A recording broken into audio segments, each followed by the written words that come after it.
totale a 6 anni di età. Quindi poi aumentano chiaramente come volume, ma non si svilupperanno più altri alveoli e quindi è ancora importante che in questi anni di età ci sia la massima protezione. E infine lo sviluppo puberale, in cui chiaramente c'è l'attivazione di tutti gli organi riproduttivi e ovviamente attivazione vuol dire aumento di attività delle cellule, aumento di trasformazione delle cellule e quindi più possibilità che sostanze lesive creino dei danni importanti.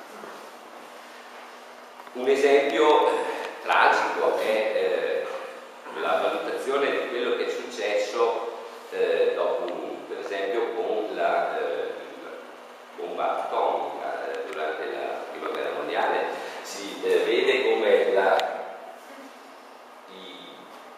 durante la vita intrauterina delle esposizioni a dosi di radiazione via via crescenti determinano degli effetti diversi a seconda delle età in cui si trovava il feto.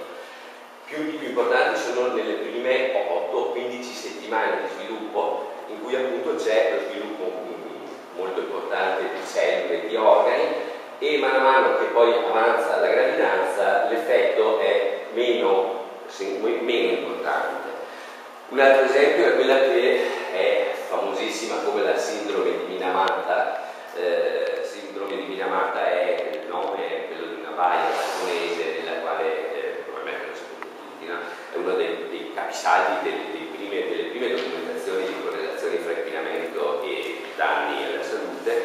Si parla di mercurio, di mercurio. Questa fabbrica era una fabbrica che scaricava in mare gli scarti della produzione, quindi in questo caso mercurio, come succede tante volte anche da noi.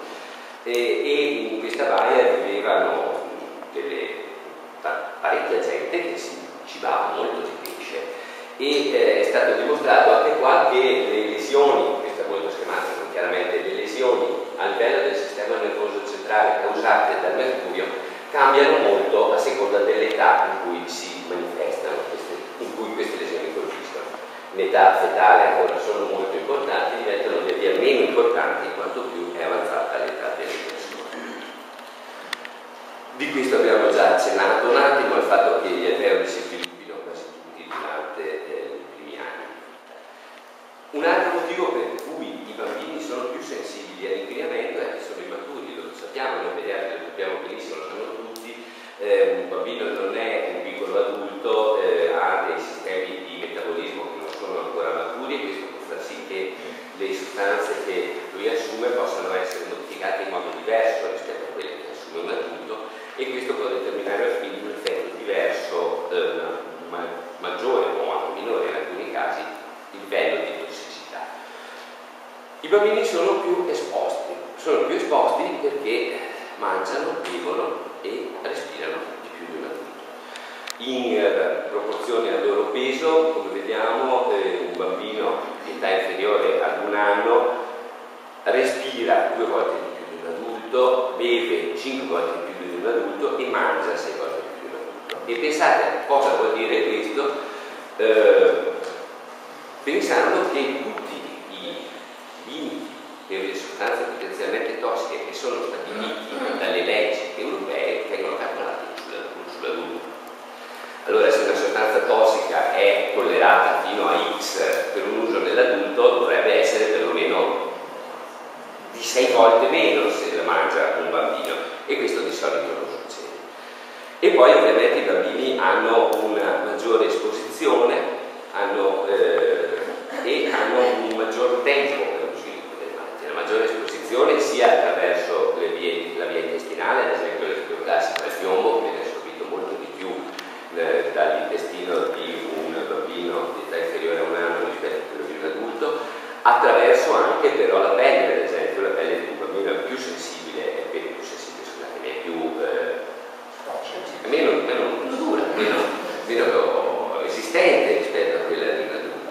Poi i bambini sono più piccoli, è chiaro, i PN10, tanto per fare un nome che è conosciuto da tutti quanti, hanno un loro peso e si concentrano molto di più in basso che non in alto, per cui si concentrano molto di più a livello carrozzina che non a livello della mamma o a livello del bambino che passeggia, che non a livello della E infine, chiaramente, visto che in tanti casi si parla di malattie che hanno un periodo di potenza molto lungo, per esempio appunto i tumori, hanno i bambini molto più tempo perché questi tumori si manifestino. Infine, gli effetti di questa esposizione passano di generazione in generazione, no? Sia attraverso delle anomalie che sono congenite, sia attraverso quello che già in età prenatale una madre può trasmettere al figlio, sia attraverso la placenta sia poi attraverso il latte. Quindi questi sono i motivi che ci fanno capire perché i bambini sono più sensibili e quindi hanno più effetti a causa dell'inquinamento rispetto agli adulti, e quindi perché occuparsi di bambini non è solo una pubblicità, perché è bello, ne parliamo di bambini, è bello, attirano tanto l'attenzione, ma perché effettivamente sono i più esposti a questi rischi. Io volevo, chiaramente il titolo della mia relazione mi permetterebbe di parlare per 12 giorni, perché l'inquinamento ambientale, ci sono tanti di quegli argomenti da affrontare che si potrebbe parlare veramente per tantissimo tempo. Io ho pensato di parlarvi un attimo di quello che è l'inquinamento dell'aria e gli effetti dell'inquinamento dell'aria sulla salute dei bambini per due motivi. Innanzitutto perché viviamo in Padania e come vedete quella specie di nuvoletta che vediamo anche qua fuori non è solamente nebbia ma è lo smog, molto di più nella nostra pianura padana che non in altre zone d'Italia per struttura geografica, anche per concentrazione chiaramente di popolazione, di strade e di impianti industriali, ma anche proprio per la struttura geografica.